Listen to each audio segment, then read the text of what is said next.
வணக்கம், நான் நந்தகுமாரி. இரண்டாம் தமிழ். இன்றைய செய்தி. வாகன எஃப்சி கட்டண உயர்வுக்கு விரைவில் தடை. போக்குவரத்து அமைச்சர் சிவசங்கர் தகவல். மத்திய அரசு பழைய வாகனங்களுக்கு எஃப்சி மற்றும் புதுப்பிக்கும் கட்டணத்தை உயர்த்தியுள்ளது. இதற்கு விரைவில் தடை விதிக்கப்படும் என துறை அமைச்சர் போக்குவரத்து துறை சிவசங்கர் தெரிவித்தார். தமிழ்நாடு லாரி உரிமையாளர் சம்மேளனத்தின் 2026 முதல் 27ஆம் ஆண்டுக்கான புதிய நிர்வாகிகள் பதவி ஏற்பு விழா மற்றும் பொதுக்குழு கூட்டம் நாமக்கல் மாவட்டம் பரமத்தி வேலூரில் நேற்று நடந்தது.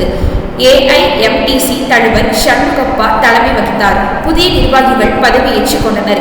இதில் பங்கேற்ற போக்குவரத்து துறை அமைச்சர் சிவசங்கர் பேசியதாவது, மாநில அரசின் உரிமைகளை மத்திய அரசு பறித்து வருகிறது. மின்வாரத்தை தனியாரிடம் தர மத்திய அரசு துடிக்கிறது.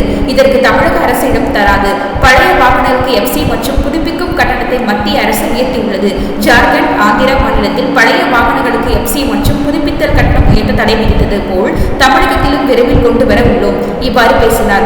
ஆதிதிராவிட நலத்துறை அமைச்சர் மதிவேந்தன், சுற்றுலாத்துறை அமைச்சர் ராஜேந்திரன், எம்பி ராஜேஷ்குமார், முன்னாள் அமைச்சர் தங்கமணி, எம்எல்ஏக்கள் ராமலிங்கம், சேகர் உட்பட கலந்து கொண்டனர். நன்றி.